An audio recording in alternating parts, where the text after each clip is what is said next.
Denny Hamlin calls out mediocre drivers who are pushing to keep the current playoff format, and I think we all know at least one driver he's referring to.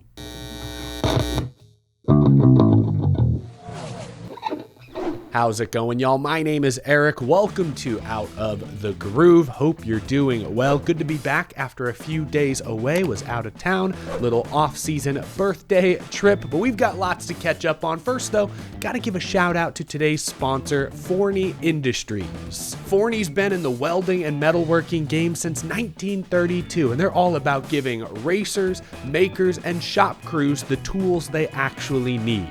One of those is their angle grinder, a real workhorse in the shop. Whether you're cleaning up welds, cutting metal, or knocking rust off old parts, it's built tough to handle the job, just like the rest of Forney's gear. It's designed for people who put their tools to work every single day. You can check it out and much more at ForneyInd.com. ForneyInd.com. Thank you to Forney Industries for sponsoring Out of the Groove. All right, like I said, it's good to be back. The wife and I's birthdays are roughly a week apart, so we did what any childless 20-something-year-old couple would do. We celebrated at the most magical place on earth. Also stopped by that new Universal Park, Stardust Racers at night. Next level. Fun fact, I actually share a birthday with the one and only Mickey Mouse. He looks pretty good for 97 years old, if you ask me. Double fun fact, we both share a birthday with NASCAR driver Denny Hamlin. Now, while flying down to Florida the other week, I listened to Denny Hamlin's final Actions Detrimental podcast of the season. Better late than never, and it was a really good listen. You could tell Denny had spent the past, nearly 2 weeks since Phoenix pondering what his career meant, where he was at in his life, taking a much deserved break after a hectic 2025 calendar year plus and going. I'm not sure what stage of the grieving process Denny is at, but at times in this episode, it sounded like he had reached the acceptance stage. There was one really notable line. He mentioned that if he had won the championship almost 3 weeks ago at Phoenix, if he had sealed the deal, taken the checkered, collected the Big Bill France Cup, if Denny Hamlin had won the championship this year, he said on his show that he would have begged Joe Gibbs to let him retire. Doesn't mean he necessarily would have retired. A lot of moving pieces. He did sign a 2-year agreement. You make that kind of commitment. You try to hold up your end. But Denny said he would have asked Coach Gibbs for a huge favor. Denny has often said that he wants to go out on top, win his final race. That storybook ending was writing itself 3 weeks ago. Really interesting to hear Denny's retrospective on that. But there was another line towards the end of this episode. Actually, it was more of a paragraph, more like a mini rant where I questioned if Denny Hamlin had actually reached the acceptance stage. Maybe he still has a few days, a few weeks to go. But in this rant, Denny Hamlin essentially called out some of his fellow competitors who prefer the current one-race winner-take-all championship format. I'll just read the full quote. Denny Hamlin on Actions Detrimental said, "For people like myself, William Byron, Kyle Larson, Ryan Blaney, Tyler Reddick, Chase Elliott, and a couple others, we're all for a bigger sample size.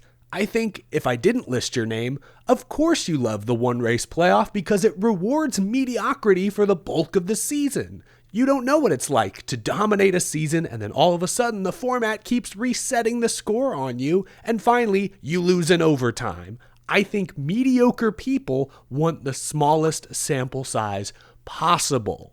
Strong comments from Denny there. I have a couple different reactions. We'll talk about the names he mentioned, specifically some of the names he didn't mention here in just a moment. But first and foremost, that last line he says there about mediocre drivers preferring a smaller sample size, I think he's exactly right. And it's one of the reasons, obviously, I'm not a fan of the one-race winner-take-all finale. But more broadly speaking, it's why I'm against why I don't think winning you're in with no other stipulations is good. I think it's great that Harrison Burton won Daytona last summer. I think it's great that Austin Dillon in some way got redemption at Richmond this past summer. I think some of these surprising winners, these big moments are fantastic, phenomenal on their own. But one great race, one win should not erase 25 weeks of struggle. Like Austin Dillon last year had, by definition, a mediocre season. But he made the playoffs because of that Richmond win. Josh Berry this last year had a mediocre season, but he won Las Vegas in the spring, so didn't have to worry, made the playoffs anyways, then had probably the worst round in playoff history. Harrison Burton last year, not even mediocre, had a terrible season, but won Daytona, got a push from Parker Retzlaff at the right time, and made the playoffs. A one race sample size, a one race moment should not erase 20 plus weeks of struggle. I know Denny is mainly talking about the playoff format itself, the rounds, the one race finale, but I think his point is better applied to win and you're in, frankly. But okay, my second takeaway, the second point there from Denny's comments, he lists a bunch of names. He lists himself, obviously, Denny Hamlin. He mentions William Byron, Kyle Larson. He mentioned Tyler Reddick, Ryan Blaney, Chase Elliott. He didn't mention Christopher Bell, but I'm sure he meant to. I'm sure that was just, slipped the mind. But there is a very notable 3-time NASCAR Cup Series champion under this knockout round elimination one race finale format that Denny did not mention, and I do not think was an accident. I think Denny Hamlin very intentionally did not mention Joey Logano. That little mini rant from Denny Hamlin was absolutely a shot at Joey Logano, who has been one of the most vocal defenders of the current one race championship format. And I've even defended Joey Logano for defending the format. I mean, Logano's take away his championships. Logano's already had a Hall of Fame career anyways, Daytona 500, all the wins.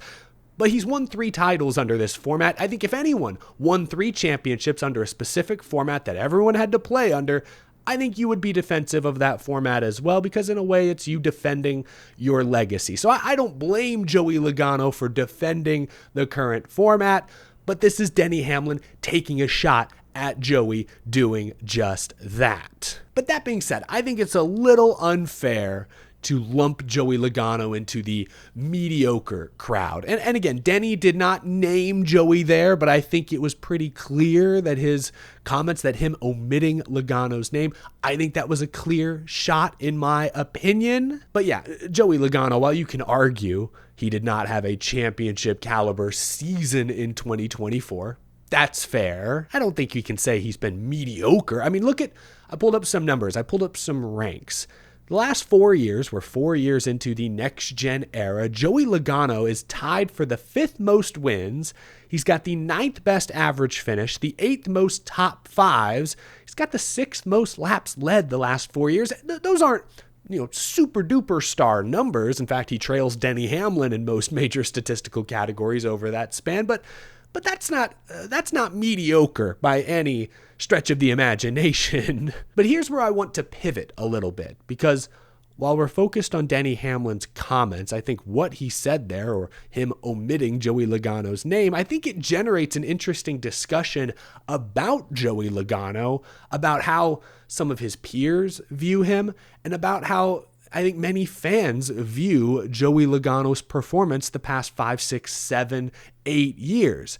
Joey Logano's a great driver. I think most everyone would agree he is a very talented race car driver, but 3 championships in 8 years would maybe be considered a dynasty in most other major sports, but this doesn't really feel like we're living through a Joey Logano dynasty. I showed you Joey Logano's next-gen stats. Let's compare those stats to his teammate Ryan Blaney. Ryan Blaney ranks better than Joey Logano in nearly every major statistical category since 2022. That's shocking. Joey Logano is older than Ryan Blaney, more experienced than Ryan Blaney. His crew chief, Paul Wolfe, is older and more experienced than Jonathan Hassler and has won championships under multiple formats, multiple car generations. Wolfe he won a championship with Brad Keselowski in 2012. Joey Logano and Paul Wolfe should be better than the 12. Like, The 22 team should be the best team at Team Penske, but the last 4 years, outside of championships, and I guess they're tied for the same number of wins, outside of wins and championships, the 12 is better in almost every major statistical category. So this is a storyline that I am actually paying close attention to going into 2026, especially if the format changes dramatically. Can Joey Logano, can Paul Wolfe take that leap? At least get to Ryan Blaney's level, if not surpass him. This is not a knock against Ryan Blaney and Jonathan Hassler. They're great. I picked Ryan Blaney to win the championship this year. I think Blaney's fantastic, but the gap should not be as wide as it is. Joey Logano is also fantastic as a future Hall of Famer. I'm shocked that the 22 lags behind the 12 at most tracks. Like Joey Logano, Paul Wolfe, at short flat tracks and at super speedways, they're great. Like he had 3 straight top 5s at short tracks in the playoffs earlier this year. Obviously at the super speedways, they lead a ton of laps and then usually crash or get shuffled out at the end. But like at every other track type, intermediates, 22 was kind of inconsistent. Road courses, whereas the 12, Blaney Hassler, consistent at every single track type. We know that the next championship format is likely to reward consistency at least a bit more, whether it's a full season format, maybe unlikely, a 10-race simplified chase, at least the elimination of the 1-race final round is going to value a larger sample size late in the season. So that's a storyline I'm keeping a close eye on. I would not consider Joey Logano mediocre the last few years, not at all, but he's not been the best guy at Team Penske. And I feel like Joey Logano and Paul Wolfe, that duo should be held to a higher standard. All due respect to Blaney and Hassler, Logano and Wolfe on paper should be the best duo at Team Penske, and by and large, they have not been. Very weird when you even compare Team Penske to some of the other top teams in the Cup Series garage. Like 2311, besides Riley Herbst, Wallace and Reddick run pretty equal to each other, or at least they did this season. RFK Racing, those 3 cars always run right around each other, it seems. JGR, besides Ty Gibbs, those other 3 are typically right around each other, but not Penske. Penske, it's Blaney, Logano, Cindric, Barry, if you include Josh Berry. Like the gap between the 4 Penske cars is wider than the gap between most other team cars. So that's a storyline I'm watching going into 2026. But all right, to wrap everything up, to tie a neat little bow and tie Denny Hamlin back into this rift between Hamlin and Logano can be closed, it seems. If you've been on social media this week, you've probably seen what I'm about to show you, but if you've not been on social media, you may be in for a shock. For context, Logano attended a groundbreaking ceremony for some construction project in North Carolina that I guess he's invested in, and some clips, some shorts, some screenshots made it onto the internet. Joey Logano debuted a brand new look, and wow! Here it is. So he just shaved it all off, I suppose. He really did it, man. I guess that hair club sponsorship or partnership, that deal must have ran out. Man, I got to see what was in that contract. My friend the Iceberg, I think, summed it up best. He posted, "It's an even year, Jesse. It's time to cook." Nothing illegal being cooked up, I hope. But yeah, maybe the new style, the new look can cook up some more wins, some more consistent finishes and performance in 2026. Goodness gracious, this is going to take some getting used to. I saw someone online said he looks like Steve from Blue's Clues now in the modern day. I think that's extremely accurate. But here's where Denny Hamlin comes in. Denny Hamlin chimed in on social media, replied to one of these screenshots and said, unpopular opinion, I like the look. So there you go. Denny Hamlin maybe might have taken a shot at Joey on his podcast last week, but hey, this rift, it's not impossible to close the rift. Hamlin trying to, I guess, extend an olive branch there. Yeah, wow. Quite the radical look now for Joey Logano. Going to take some getting used to, but hey, there's something to be said for someone who just owns it like that. You know, there's a lesson in here somewhere about just doing what makes you comfortable, not caring what anybody else thinks. It's going to take some getting used to, but I think he can pull it off. I think he's pulling off the look. We will get used to it, and I guess we'll see if it adds any speed, adds any arrow, any downforce in 2026. Goodness gracious. All right, good to be back. Fun show. Thank you all for tuning in. Leave a like if you enjoyed. Subscribe for more NASCAR news, content, commentary, and so much more all year long, all off season long. I really appreciate your generous support. I will see you again very, very soon. In case you missed it, a few days ago, I shared my top 25 favorite Cup Series paint schemes of the season. Check that episode out. I'll see you again real soon, y'all. Thank you for tuning in.